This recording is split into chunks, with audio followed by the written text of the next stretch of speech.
if you're focusing on the government, if you're focusing on COVID, if you're focusing on this person didn't give me that thing, my parents didn't give me that thing, that's you creating your attitude. You're building it. You have to be able to take every kind of negative experience or emotion in life and find a way to transmute it into something healthy and positive. So how do you take that thought and turn it into something life-affirming and productive? And so my way is, okay, that very well may be, I better make the most of what the time that I have, because in 200 years, I'm nothing, right? Also, through my books, I will have a life that will go on. I will have a legacy. Work on that. Think about people reading you in the future. So I use it, any kind of negative thing. This is sort of the idea of amor fati that I talked about in my books. Any bad thing that fate brings you, you have to find a way. It's like alchemy, using the philosopher's stone. You transform that into gold through a mental process. How do you think we can transform ourselves into the person or the people we want to become when there only seems to be negative experiences in our life? I'm hearing you talk about transmuting negative into a positive. How can we truly transform ourselves into this desired dream life when it seems like everything is out to get me, the government isn't the way I want it to be, my friends are not the right friends? What do you think we can start to do to transform ourselves? Well, I would tell people to read chapter 8 of the Laws of Human Nature, because I go deeply into that, which is the law about your attitude. And the idea is you have a viewpoint, a perspective. It's like the lens on a camera. And it's through that lens that you view the world and you view people and you view events. And no two people see the same event in the same way, right?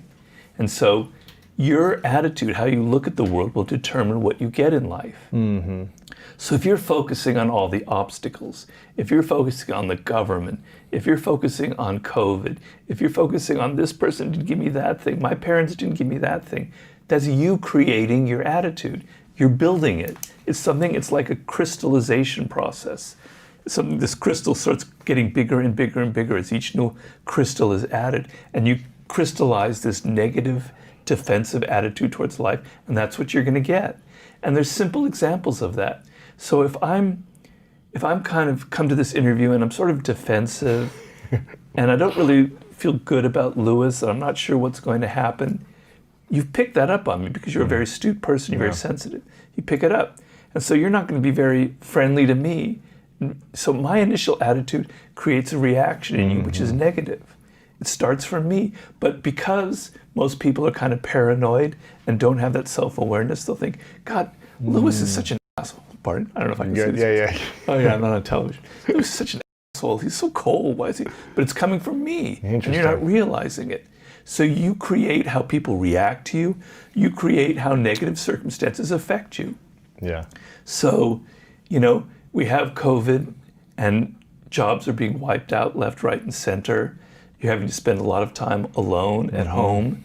Your life has been massively disrupted, most people. And you can see this as like, God damn it, why did this have to happen? My life is ruined. I'm not going to go anywhere. Blah, blah, blah. And you start maybe drink a little bit. You start putting on some pounds, that COVID, whatever they call it. COVID-15 or whatever. COVID-15, like the freshman right. 15. Yeah. Right. Well, it's understandable. It is a very devastating kind of bomb that exploded here. But on the other hand, you could say, this is an opportunity. And I'm not trying to be Pollyannish about it, because I'm not a Pollyannish person, as you know. I wrote the 48 Laws of Power. And no one ever has to say that I'm Pollyannish after I wrote that book. But it's an opportunity.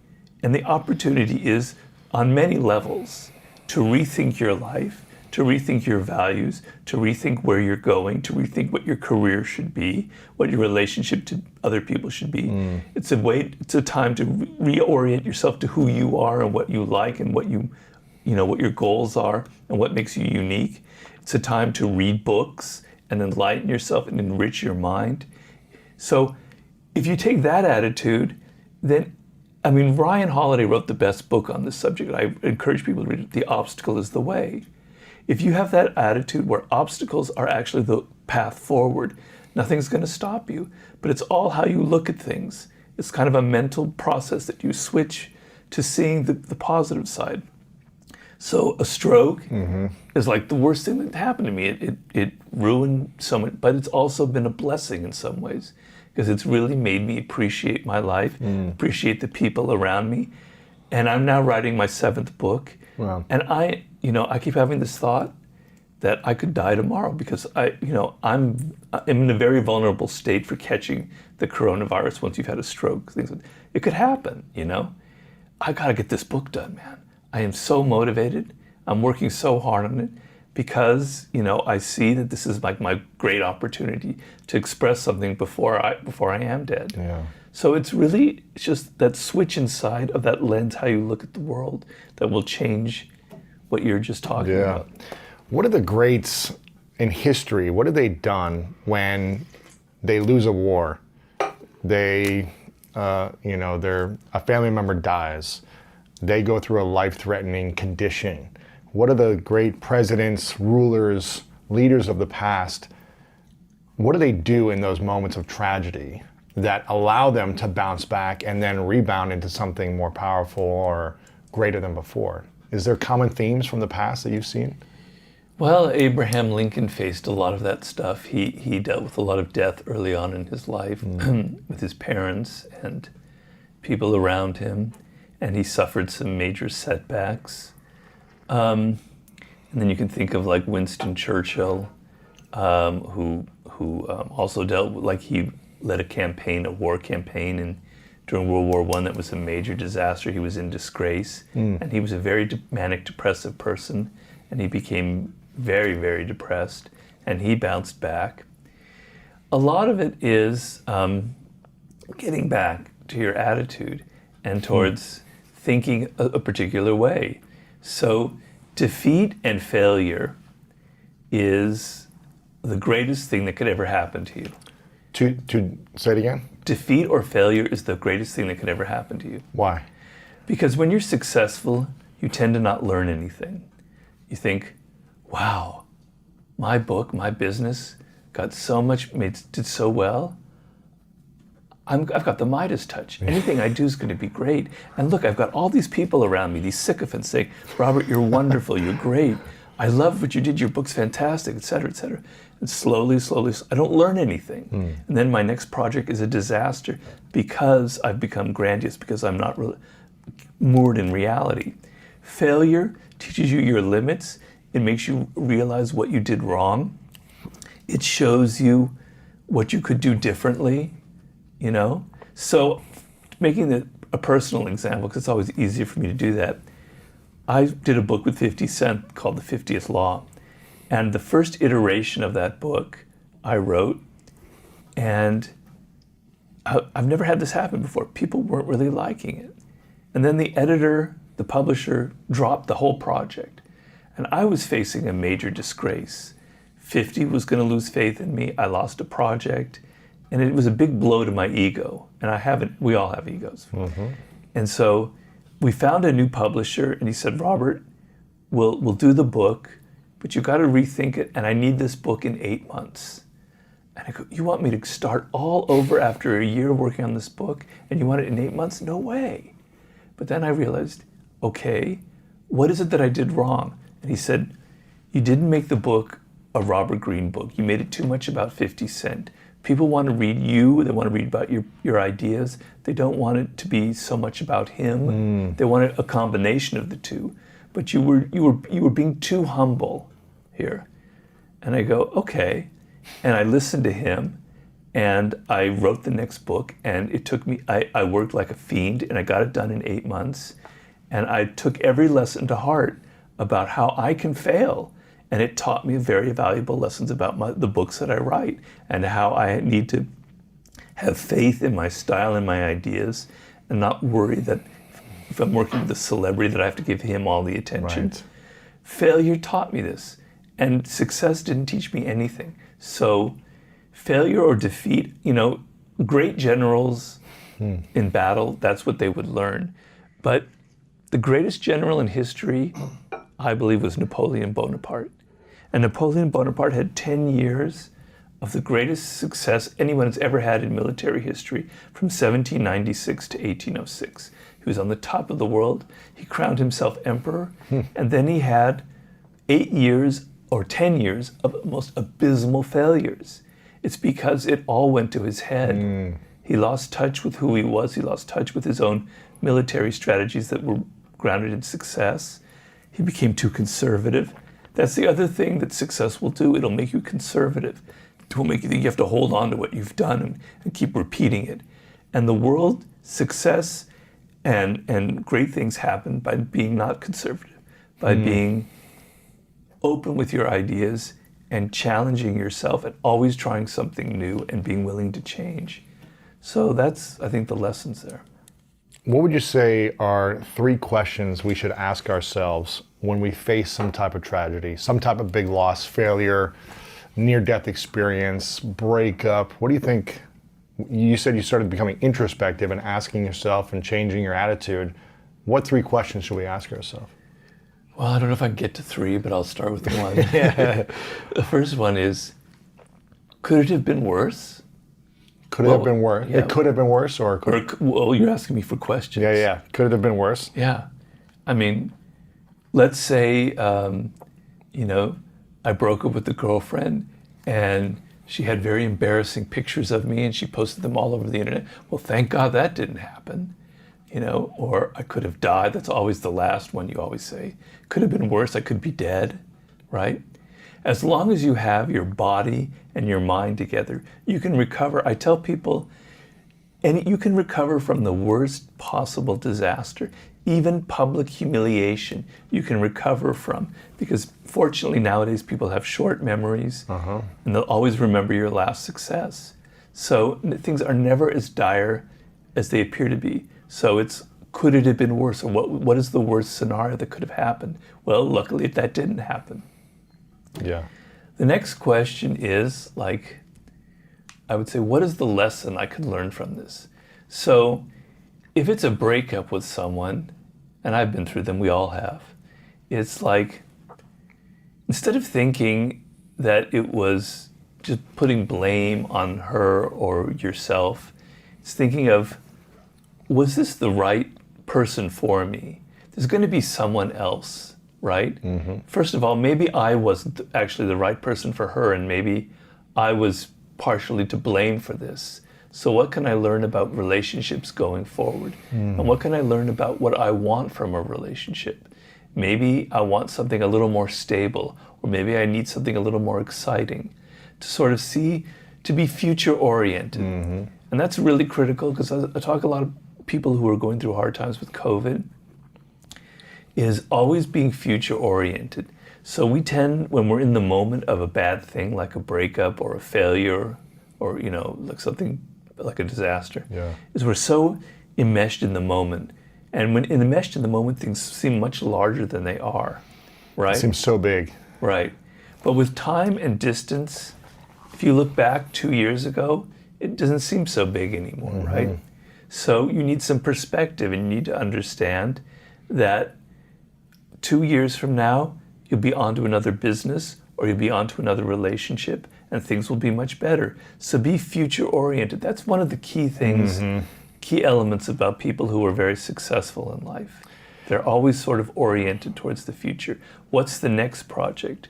What am I going to be doing in 5 or 10 years? As opposed to obsessed with the past. I think people who have the hardest time in life are so obsessed with the past. That scumbag, he destroyed me. He ruined my last project. That blah, blah, blah, blah. They hold on to all this crap, right? They're so weighed down by the past. Their parents, they whine, they complain. People who are future oriented, I'm on to the next thing. It's like they say in basketball, next man up. Our star player was injured. All right, next player, come on, let's just go. We got to win this game, right? Yeah. So that's sort of the thing, is being future oriented and thinking like that. It's really hard when you're in the moment of stress or breakup or chaos, or you get fired from your job. You feel like it's such a big deal. It's so messy, it's so painful. It's hard to think outside of that moment when you're in it. I went through a breakup almost 2 years ago, And I remember feeling like, this kind of sucks. It's in the moment, people are judging you. And I just kept saying to myself over and over again, I'm going to have hindsight now. I think Exactly. I was like, this is around January time. I was like, this might be like 6 to 8 weeks of some like drama or whatever, just gossip. Let me think it's going to be New Year's Eve 1 year from today. Exactly. Like, what's the lesson I'm going to learn from this experience? Exactly.